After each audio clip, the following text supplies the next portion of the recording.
사람이 어떻게 창조되었는가? 여기 5장 1절에 나와 있죠. 이것은 아담의 계보를 적은 책이니라. 하나님이 사람을 창조하실 때 하나님의 모양대로 지으셨다. 사람은 하나님이 창조하셨습니다. 원숭이는 그때나 지금이나 원숭이고, 사자는 사자고, 또 고양이는 고양이입니다. 사람은 하나님이 지으셨습니다. 하나님께서 사람을 지으실 때 어떻게 지으셨냐면, 여기 나와 있는 대로 하나님의 모양대로 지으셨고, 또 남자와 여자를 창조하셨다 라는 것을 잘 기억해야 됩니다. 하나님의 형상대로 창조되었다, 하나님의 모양대로 창조되었다 라는 것은 한마디로 하나님과 하나님을 닮게 지으셨다, 또 하나님과 비슷하게 지으셨다 라는 말입니다. 근데 이제 어떤 인격적 관계도 마찬가지인데, 친구가 되면 서로 닮아가고, 또 부부가 되면 서로 닮아가듯이 친구나 어떤 가까운 친밀한 관계 속에서 먼저 일어난 일이 무엇이냐면 서로 닮아간다라는 사실입니다. 특히 우리는 사람은 영적인 존재로서 동물과는 다르게 우리에게는 영혼이 있죠.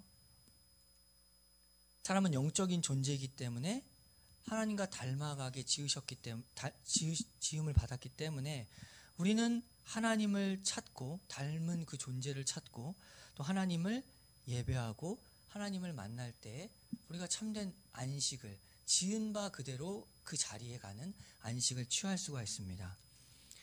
그래서 예배할 때도 영과 진리로 예배하는 자, 왜 찾으실까요? 하나님을 닮은 그 사람들을 찾는 겁니다. 하나님이 처음에 우리를 만드신 그 목적대로 예배하는 사람들, 그래서 하나님이 그러한 사람들을 찾는 것입니다.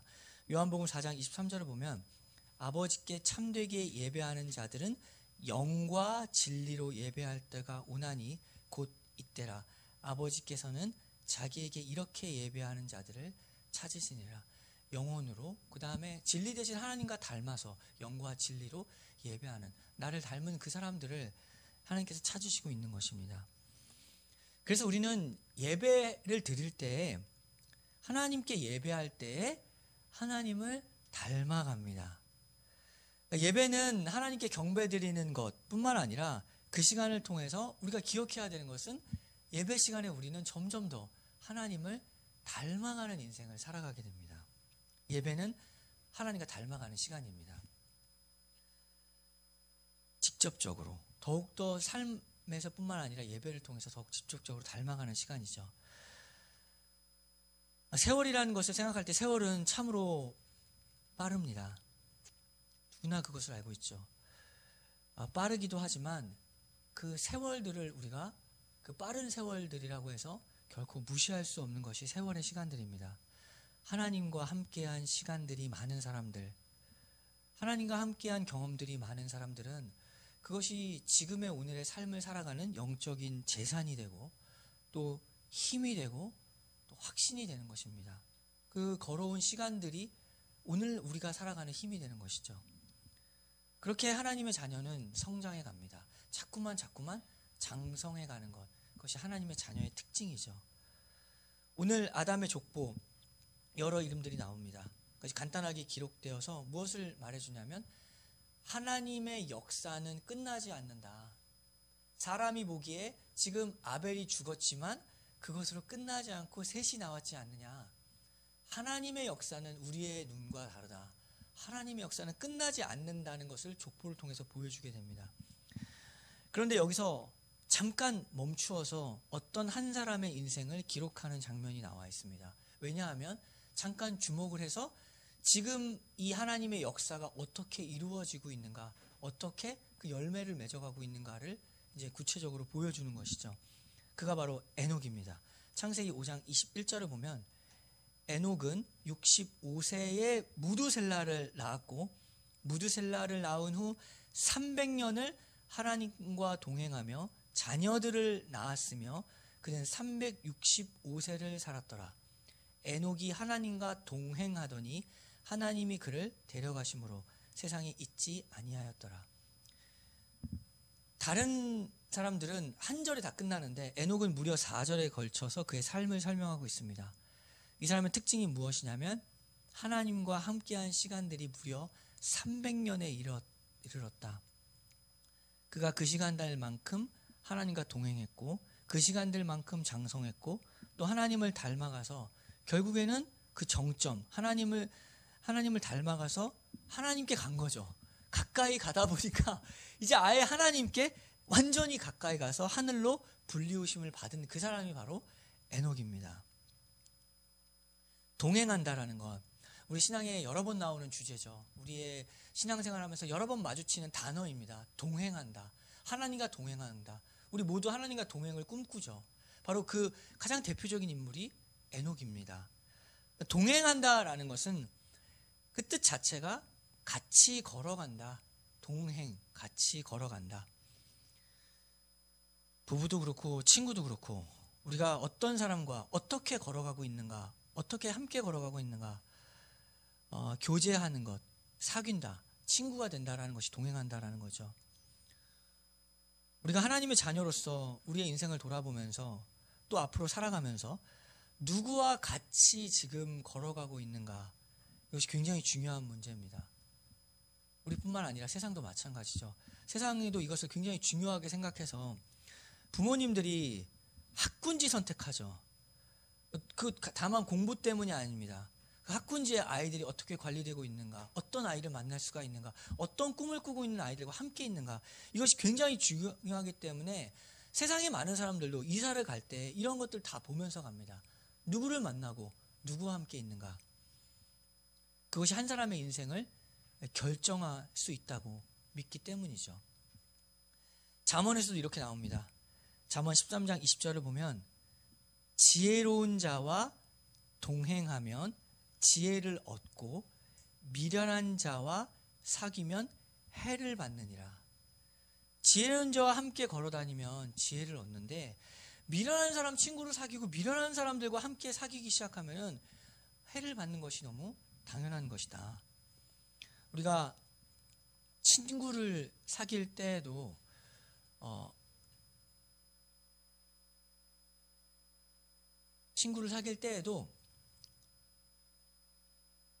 잘 봐야 되는 게, 그 사람을 정죄할 것은 절대 없지만 우리가 친구를 사귄다는 것은 분별을 해야 됩니다. 이것이 정말 친구인가 아니면 그냥 속 한번 서로 시원하게 남 얘기하다가 끝나는 사이인가를 생각해 봐야 되죠. 친구라는 단어는 쉽게 쓰지 않는 겁니다. 우리가 말하는 가까운 친구를 말하는 거죠. 그냥 그런 게 아니라 어떤 관계를 우리가 함께 만나고 있는가. 이런 말을 하는 사람은 멀리해야 됩니다. 잠언 26장 20절처럼 나무가 닿으면 불이 꺼지고 말쟁이가 없어지면 다툼이 쉬느니라. 이어서 숯불위에 숯을 더하는 것과 타는 불에 나무를 더하는 것 같이 다툼을 좋아하는 자는 시비를 일으키느니라. 남의 말 좋아하는 자의 말은 별식과 같아서 뱃속 깊은 데로 내려가느니라. 우리가 어떤 사람과 만나고 있고 어떤 이야기를 하고 있는가가 굉장히 중요한 것이죠. 이러한 사람들은 잠언에서 말한 것과 같이 경계해야 될 사람입니다. 물론 복음을 전할 전도 대상자는 될지언정 친구로 가까이 함께 내 이야기, 속삭이를 다 이야기할 것에 대해서는 분별이 굉장히 필요한 것이죠. 전도를 대상으로 만날 수는 있는 것입니다. 복음 전하려고 나와 같은 하나님의 자녀, 하나님의 이야기를 하기 위한 것으로 초대하기 위하여 만날 수는 있지만 친구로 사귄다는 것은 우리가 분별을 해야 됩니다. 왜 그러냐면 인생은 누구와 같이 걸어가는가, 누구와 함께 걸어가, 이것이 중요하죠. 이 세상 혼자서 강한 사람은 없습니다. 다 사람은 주변 영향 받고 살아가는 것입니다. 그렇게 지음을 받았습니다. 하나님께서 사람 지으셨을 때도 마찬가지였죠. 오늘 5장에서 나왔듯이 혼자만 지으신 것이 아니라 남자와 여자를 지으셨다. 결국에는 어떠한 공동체를 주고 시작하셨다. 사람은 언제나 사회적 존재로 하나님이 만드셨습니다. 함께 어우러지게 하나님이 우리를 만드셨다. 누구를 만나고 누구와 함께 있는가, 어떠한 교회를 다니는가, 하나님과 어떻게 걸어가는 사람들인가, 내가 어디에 속해 있는가를 분별하는 것은 굉장히 중요한 문제입니다. 그런데 에녹은 22절을 보면은 이렇게 나와 있죠. 무두셀라를 낳은 후 무려 300년을 하나님과 동행하며 자녀들을 낳았다. 어떻게 보이지 않는 하나님과 동행했는가? 어떻게 보이지도 않는 하나님과 교제했는가? 이것이 오늘날 우리가 물어볼 질문입니다. 우리 역시도 마음속에 하나님과 동행하고 싶은 마음이 간절하죠. 그러나 그것이 너무 이렇게 무엇인지 모를 때도 참 많이 있습니다. 그러나 구체적으로 에녹이 하나님과 300년을 동행했다면 우리 역시 어떻게 우리의 삶 속에서 하나님과 동행할 수 있는가? 성경은 어떻게 말하고 있고 우리를 어디로 이끌고 있는가를 살펴봐야 됩니다. 히브리서 11장 5절을 보면 에녹이 하나님과 동행한 그 과정이 나와 있죠. 히브리서 11장 5절, 믿음으로 에녹은 죽음을 보지 않고 옮겨졌으니 하나님이 그를 옮기심으로 다시 보이지 아니하였느니라. 그는 옮겨지기 전에 하나님을 기쁘시게 하는 자라 증거를 받았느니라. 지금 여기서 에녹이 하나님과 동행할 수 있었던 두 가지 아주 구체적인 이유가 나옵니다. 첫째는 무엇이냐면 믿음으로 에녹이 죽음을 보지 않다고 되어 있죠. 첫째, 그는 하나님과 동행할 수 있었던 이유가 믿음으로 살았다는 것입니다. 보이지 않는 하나님, 그러나 현실적으로 생생하게 하나님과 동행할 수 있었던 이유, 그가 그의 인생을 믿음으로 살았다. 믿음이란 말이 특별합니다. 믿음은 언제나 나의 결심이나 이런 표현을 안 쓰죠. 성경에서는 믿음이라는 것은 언제나 대상이 필요합니다. 누군가를 믿는 것이죠. 그래서 믿음은 자기를 믿는 것이 아니고 자기를 의지하는 것이 아니고 믿음은 어떠한 대상을 의지하는 것이 믿음입니다. 믿음과 나의 결심은 다른 겁니다. 나는 누구를 의지하는 것이고 나 혼자 생각으로 판단해서 결정한 게 아니라는 거죠. 그게 믿음이란 용어의 특징입니다. 하나님을 믿고 그 대상인 하나님을 의지하는 삶을 살았습니다. 하나님을 의지하는 삶이란 무엇일까요? 하나님을 의지한다는 것은 나의 전부, 그러니까 내 인생의 어떤 부분이 아니라 믿는다, 의지한다는 말은 원래 나의 전부를 다 드린다는 것이 의지한다는 말입니다. 전부를 드린다. 그러면 전부를 정말 다 드렸다면 지금 내 안에 자기라는 것과 내 것이라는 것이 일상생활에서도 완전히 떼어서 살아야 됩니다. 내 것이다. 자기라는 것이 있고 나의 계획이라는 것이 다 떼어진 상황이 하나님을 의지하는 삶이라는 거고 믿는 삶이라는 것의 말입니다. 의미가. 우리가 전부를 드렸다. 구약에서 제사를 드리는 것으로 표현되는 거죠. 구약에서 제사를 드릴 때 그 의미는 전부를 드린 것인데 구약에 5대 제사가 있는데 그 중에 소제가 있습니다. 소제는 뭘 드리냐면 자기가 늘 일상생활에서 늘 먹는 고운 가루 그 에바 10분의 1을 드리는데 이 의미가 뭐냐면 소제는 내가 매일 먹고 마시는 것, 나의 매일의 생활 전부를 다 주님께 드리는 것을 말합니다. 월요일부터 금요일까지 주일만이 아니라 사실 전부죠. 나의 직장생활, 밥 먹고 사는 이것 전부를 다 주님 것이다 라고 고백하며 살아가는 게 예수님 믿는다는 거라고요. 그리고 의지한다라는 것. 혹시 아직도 내 마음 가운데 내 거, 내 인생, 나의 계획이라는 것이 살아있거나 아직도 불분명하다면 지금이라도 전부를 주님께 드리는 명확한 생활 태도를 취해야 됩니다. 아직도 내 것이라는 게 있는 것은 예수님을 믿지 않는 겁니다. 예수님을 믿고 의지한다는 건 내 것이 없다. 우리가 처음에 고백했던 그대로 침례받은 거 죽었다. 그게 예수님 믿는 거잖아요. 그거를 지금이라도 분명하게 명확하게 잡고 가야 됩니다. 이 싸움 끝내지 않으면 자꾸만 내 것과 하나님 것 사이에서 이렇게 왔다 갔다 하는 이 싸움을 끝내지 않으면 하나님을 믿는다고 하면서 내 것 계속 쥐고 있기 때문에 그 손에서 자꾸만 튀어나오죠. 불안과 염려가 여기 막 뚫고 나오는 인생 그 경험들을 하게 되는 것입니다. 이렇게 계속 나옵니다. 잡아도 부쓱부쓱 튀어나오는 거죠. 근심과 염려가. 마가복음 4장 18절을 보면 또 어떤 이는 가시떨기에 뿌려진 자니 이들은 말씀을 듣기는 하되 세상의 염려와 재물의 유혹과 기타 욕심이 들어와 말씀을 막아 결실하지 못하게 되는 자요. 꽉 잡고 있으니까 말씀이 잘할 수가 없습니다. 내 두 손으로 꽉 잡고 있으니까, 움켜잡고 있으니까. 내가 딱 움켜잡고 있는 것들, 나의 것들, 이제는 그 손을 놓아버리고 주님 손에 맡기겠다. 손 피겠다. 나라는 존재, 나의 모든 거 죽었다. 이제 죽은 사람 무슨 힘이 있냐? 손에 힘이 하나도 없다. 내 인생 예수님 살아계시고 살아계신 예수님의 손의 힘으로 살아가는 것, 그것이 예수님과 동행하는, 하나님과 동행하는 삶입니다. 하나님과 동행하는 삶의 이제 두 번째 구체적인 특징이 나오죠. 히브리서 11장 5절에서 다시 한번 읽어보면 믿음으로 에녹은 죽음을 보지 않고 옮겨졌으니 하나님이 그를 옮기심으로 다시 보이지 아니하였느니라. 그는 옮겨지기 바로 전에 뭐라고 돼 있냐면 하나님을 기쁘시게 하는 자라 증거를 받았느니라. 그가 하늘로 옮겨지기 전에 이 한 말을 들었습니다. 너는 나를 기쁘게 하는 자. 에녹은 하나님을 기쁘시게 하는 삶을 살았습니다. 그의 모든 삶의 결정, 매 순간 일상의 결정, 발걸음에서는 언제나 그에게 그 마음 가운데 한 가지 질문이 있었습니다. 하나님을 기쁘시게 하는가? 이건 하나님과 동행했던 모든 사람의 공통적인 질문입니다. 바울 마찬가지였죠. 고린도후서 5장 9절에서 그런즉 우리는 몸으로 있든지 떠나든지 주를 기쁘시게 하는 자가 되기를 힘쓰노라. 바울의 고백, 에녹의 고백 동일한 겁니다. 죽든지 살든지, 그러니까 어떤 순간, 나의 인생의 모든 그 순간들 속에서 우리가 하는 한 가지 질문은, 동행하는 사람의 한 가지 질문은 하나님을 기쁘시게 하는가. 이 질문을 갖고 살아가는 게 하나님과 동행하는 삶이라는 거죠. 동행하는 삶.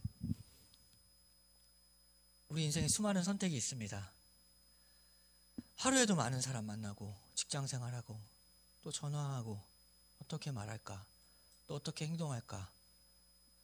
그 모든 순간들의 일상 속에서 우리는 이 한 가지 질문을 마음에 품고 살아야 합니다. 지금 나의 선택과 나의 말과 나의 이러한 표현들과 이것이 하나님을 기쁘시게 하는 것인가, 아니면 엄청나게 슬프시게 하는 것인가, 아니면 나 기쁘게 하려고 살아가고 또는 나 슬프게 하려고 살아가는 것이 아닌가. 슬픈 것도 기쁜 것도 다 내 결정 아닌가. 또 내가 때때로 슬프더라도 정말 이거 하나님이 기뻐하신다면 이 길을 걸어가자고 딱 발걸음 옮기는 게 동행하는 거예요. 함께 걷는 거. 그 발걸음을 옮겨야 됩니다. 그게 동행이지, 생각하고 하나님이 기뻐하실 거야, 그래서 가만히 있는 게 동행이 아니라 내가 슬프더라도 하나님이 기뻐하신 걸 알고 한 발자국 움직이는 것을 동행한다. 움직이는 거, 걸어가는 겁니다.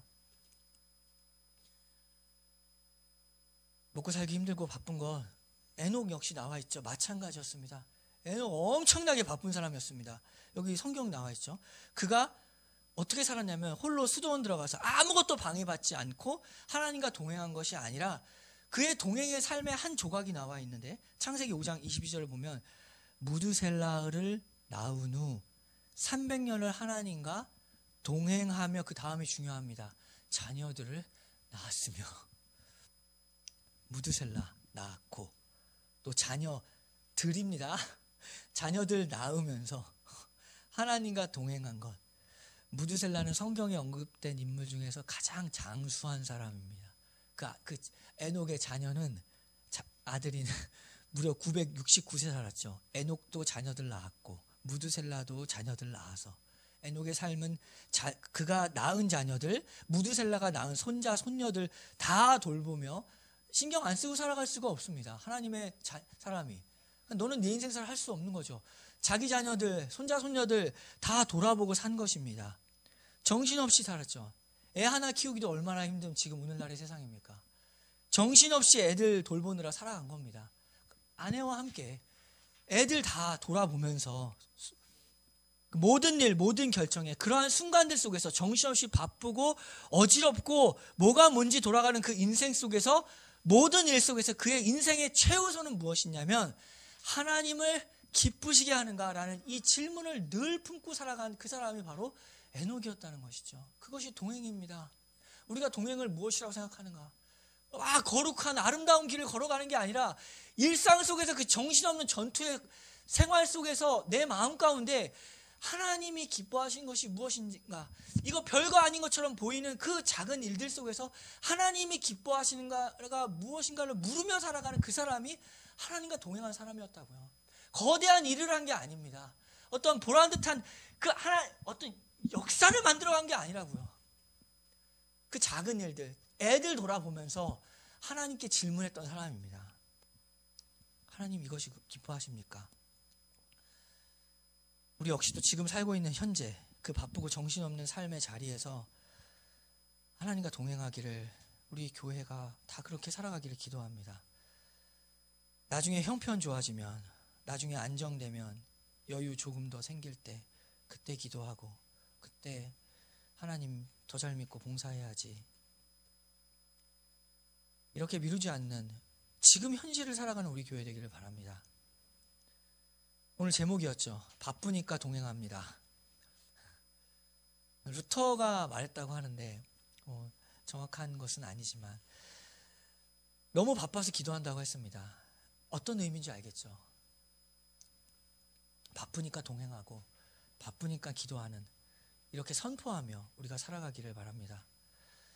무엇보다 놓치지 말아야 될 것, 바쁠수록 놓치지 말아야 할 것, 하나님과 동행하는 것, 그것을 미루지 않고 먹고 살아가는 일, 끝나지 않는 일의 수레바퀴 같은 현실 속에서 바로 거기 그 순간들 속에서 하나님과 동행하는 일상이 되기를 기도합니다. 그런 가운데 하나님이 우리에게도 에녹과 마찬가지로 너는 나를 기쁘게 하는 사람이야 라는 거죠. 그 증거를 에녹이 얻었습니다. 하나님을 기쁘게 하는 사람, 그 증거를 받고 하나님이 이끄시는 손 안에서 펼쳐지는, 내가 잡은 손 안에서 펼쳐지는 것은 근심과 염려밖에 없지만 하나님의 손 안에서 펼쳐지는 참된 평안과 안식 누려가는, 그래서 즐겁게 하나님과 동행하는 그러한 교회, 그러한 우리가 되기를 기도합니다. 함께 기도하겠습니다.